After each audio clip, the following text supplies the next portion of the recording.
Pagi, Miss. Pagi, Miss. Selamat pagi, kembali lagi dengan saya, Miss Comel.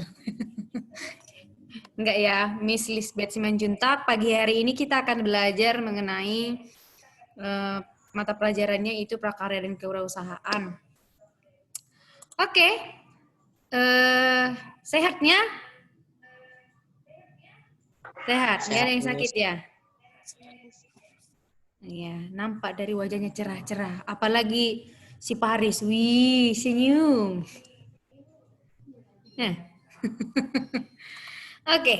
Hari ini kita akan membahas tentang tahapan. Kalau minggu lalu kita sudah belajar mengenai karakteristik makanan awetan nabati itu apa aja. Ada yang sayur-sayuran, buah-buahan, ada yang diawetkan adalah umbinya, batangnya, daunnya. Kemudian sudah belajar tentang jenis-jenisnya apa aja yang kita bahas minggu lalu mengenai ada yang manisan, ada acar, ada kimchi dan sebagainya, sama teknik pengolahannya. Nah, sekarang kita belajar mengenai tahapan proses pengolahan pengawetan makanan bahan pangan nabati. Jadi bagaimana makanan pangan nabati itu, awetan itu dikelola, seperti misalnya bagaimana cara membuat manisan, bagaimana cara membuat asinan, bagaimana cara membuat acar, bagaimana cara membuat kimchi, banyak ya. Nah, indikator yang harus kalian tahu yaitu adalah menganalisis tahapan proses pengolahan pengawetan makanan dari bahan pangan nabati. Jadi kalian harus tahu prosesnya itu bagaimana, gitu ya. Oke, proses pengolahan makanan awetan nabati. Yang ini. Yang pertama, kalau kita mau buat asinan, jadi ini kan tekniknya kemarin, kalau asinan sama manisan itu tekniknya apa? Teknik yang digunakan untuk membuat asinan dan manisan itu apa? Minggu lalu kan kita sudah bahas, kan ada teknik pengeringan, ada teknik pengemasan. Kalau misalnya asinan dan manisan itu apa? Siapa yang bisa jawab? Lupa.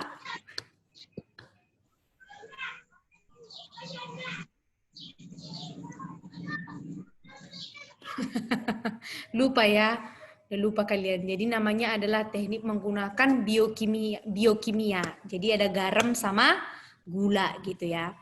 Nah sekarang kita bahas asinan. Jadi asinan ini nanti menggunakan tekniknya adalah biokimia. Salah satunya ibu ambil sebetulnya. Yang pertama itu yang dilakukan adalah proses pemilihan. Misalnya buah ataupun sayuran.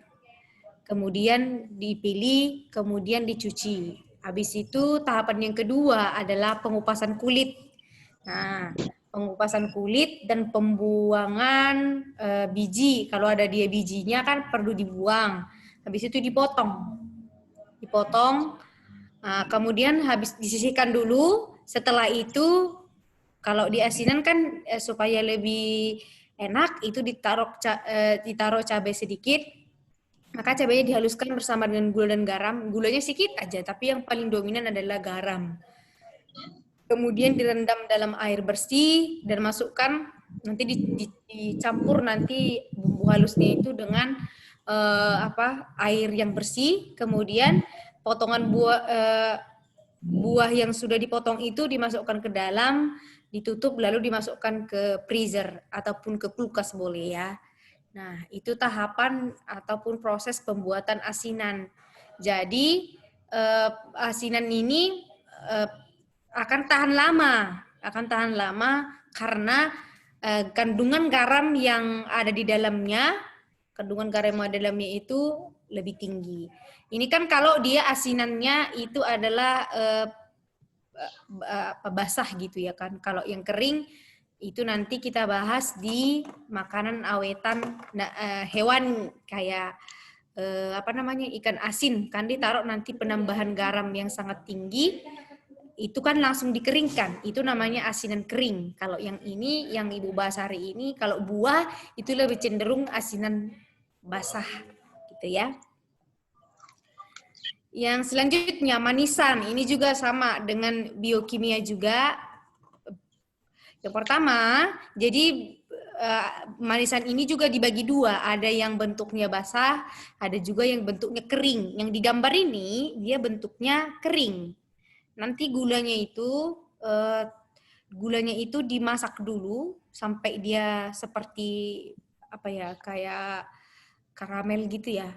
Terus habis itu dimasukkan buahnya yang sudah diiris-iris, kemudian didiamkan beberapa saat dan nggak usah dimasukkan ke freezer juga nggak masalah. Tapi kalau yang Ibu mau jelaskan di sini adalah manisan yang basah. Yang pertama, buahnya itu harus dipotong-potong dulu ya, dikupas dan dipotong-potong. Kemudian air dididihkan, lalu dimasukkan gula pasir dalam jumlah yang banyak. Namanya kalau kita membuat awetan itu kan harus ada yang lebih dominan gitu. Jadi gulanya itu harus dalam porsi yang banyak. Terus masukkan buah yang sudah dipotong-potong, ditutup, baru dimasukkan dalam kulkas. Itu nanti tahan lama ya, bisa seminggu lah gitu. Tapi kalau yang manisan kering yang seperti di gambar ini tahan berbulan-bulan karena dia nanti sebelum dimasukkan ke apa, airnya itu dikurangi, habis itu baru dimasukkan ke gulanya. Gitu ya. Si Abdul Majid udah ngantuk dia belum ya? Bisa lebih sambar kok nih 11 giga. Begini dia Indah dong kan. ya. Kemudian, nah ini kimchi. Ini nanti salah satu makanan awetan fermentasi. Salah satu makanan awetan fermentasi. Kalau nanti di hewani kita makanan fermentasi itu adalah yogurt ya. Kalau yang ini kita buat kimchi. Jadi kimchi itu makanan khas Korea ini ya. Jadi yang kita gunakan itu boleh kubis, boleh timun, pilihannya ya terserah ya nak. Boleh sayur putih, boleh juga lobak gitu ya. Jadi sayur yang dibaluri, kenapa di Korea itu orang buat ini ya, buat kimchi. Nanti ini persediaan untuk musim dingin gitu ya. Sayur dibaluri dengan garam dulu, terlebih dahulu dibersihkan dulu, dibaluri dengan garam sampai dia nanti semua sisi sayur itu kena garam dalam jumlah yang banyak ya. Nanti dibiarkan hingga sampai 3 jam sampai nanti sayurnya itu sudah mengandung air. Nanti kalau sudah dibalur dengan garam dia akan lemas. Dia nanti akan seperti kena siram air panas padahal dia kena garam doang. Habis itu sayur direndam dan dicuci dengan air bersih. Setelah nanti dia berair, karena garam itu tadi, dicuci lagi dengan air bersih. Kemudian sayur sudah habis itu, yang sudah bersih dibaluri dengan bumbu halus. Jadi bumbu halusnya itu nanti ada cabai, ada bawang putih ya, bawang putih bubuk. Habis itu dimasukkan nanti saus kedelai, garam gitu ya dimasukkan. Habis itu dibaluri nanti sisi-sisinya itu dibaluri. Habis itu dimasukkan ke dalam satu wadah. Nanti itu ditutup rapat dan ditunggu sampai 3 hari. Dan itu nanti akan mengalami fermentasi. Jadi rasanya itu asam-asam enak gitulah ya. Karena nanti itu bisa digunakan dalam jangka waktu yang lama. Asalkan proses penutupannya bagus gitu ya. Ini adalah teknik pengawetan melalui fermentasi. Namanya adalah kimchi gitu ya. Selanjutnya keripik. Ini adalah teknik pengeringan ataupun menggunakan suhu tinggi. Jadi bisa nanti keripik boleh, rempeyek juga boleh gitu ya. Nah, keripik yang kita gunakan itu bahannya biasanya dari buah. Buah apa aja Bu yang bisa keripik? Sekarang kan sudah maju supaya kita bisa menikmati apel dalam jadi ada nanti keripik apel, ada keripik macam-macam sekarang. Nah, habis itu ataupun umbi-umbian bisa nanti kalau yang digambarkan itu adalah umbi ya. Boleh kentang, terserah gitu. Boleh juga sukun itu ya. Nah, itu dibersihkan dulu, diiris-iris tipis, kemudian bisa direndam dalam garam, tapi porsinya sedikit ya, nggak boleh banyak-banyak. Habis itu dan bawang putih bubuk itu selama 30 menit. Habis itu nanti sudah direndam, diangkat dulu, dihilangkan dulu air-airnya, terus dipanaskan minyak lalu digoreng hingga matang. Lalu masukkan ke dalam plastik ataupun wadah lalu ditutup ya. Itu tahapan pengolahan keripik. Keripik ini adalah salah satu makanan yang menggunakan teknik pengeringan ataupun suhu tinggi gitu ya. Kemudian ada yang selanjutnya, kalau teknik pengolahannya menggunakan suhu rendah, yaitu makanan yang merupakan jenisnya adalah frozen food. Jadi frozen food ini biasanya adalah sayuran dan buahan yang dibekukan, seperti di gambar ya. Nanti ini dibekukan dan bisa digunakan dalam jangka waktu yang lama. Karena frozen dengan proses pembekuan itu tidak akan mengurangi nutrisi yang terkandung di dalam sayur ataupun buah. Nah, sama halnya dengan kalau ikan itu kita bekukan kan dia bertahan sampai lama, tidak mengalami pembusukan. Nah, tahapannya yang pertama kita sortir dulu buah yang bagus. Jadi nggak boleh buah yang dibekukan itu adalah buah yang kurang bagus. Itu harus disortir dulu. Betul-betul yang bagus, tidak mengalami cacat.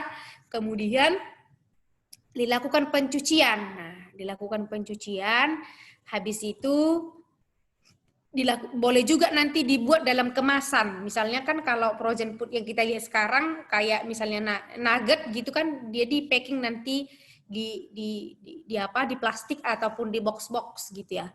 Nah, kalau frozen food yang kalau kita buat nanti sayuran juga seperti itu di packing juga dalam plastik gitu namanya.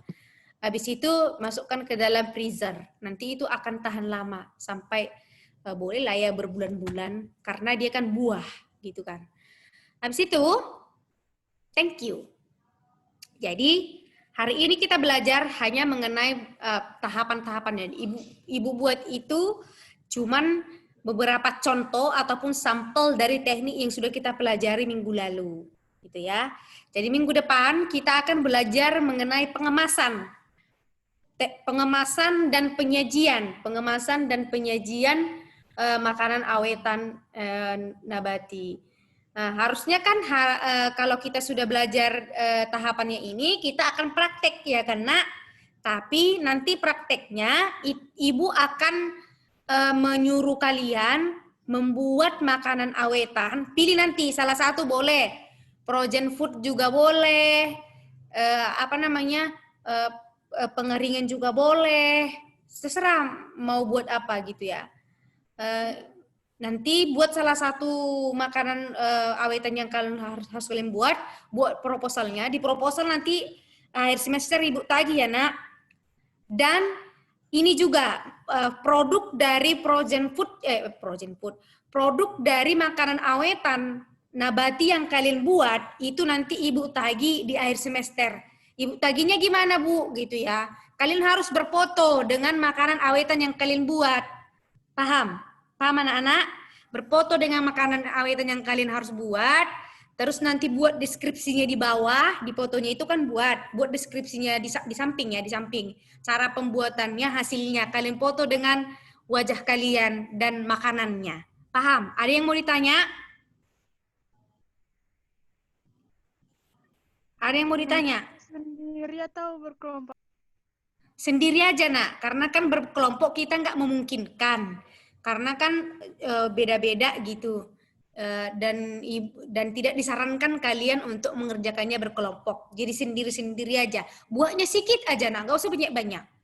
Misalnya buat jambu, kalau di kampung kalian banyak jambu kelutut, buat aja manisan. Nanti masak dulu gulanya, kupas dulu jambunya, masukkan sebiji aja nak, baru nanti potokan gitu ya. Setelah kalian buat di freezer, terus kalian fotokan nanti bersama deskripsi di samping, terus nanti dikirimnya ke ibu. Oke? Nanti ibu tagih itu di akhir semester berikut dengan proposal. Jadi proposalnya itu harus sesuai dengan makanan awetan yang kalian buat. Ibu rasa itu Ibu seri psikologi, mungkin anak-anak sekalian nggak membaca, tapi Ibu ingatkan kembali ya. Oke, ada yang lagi mau ditanya?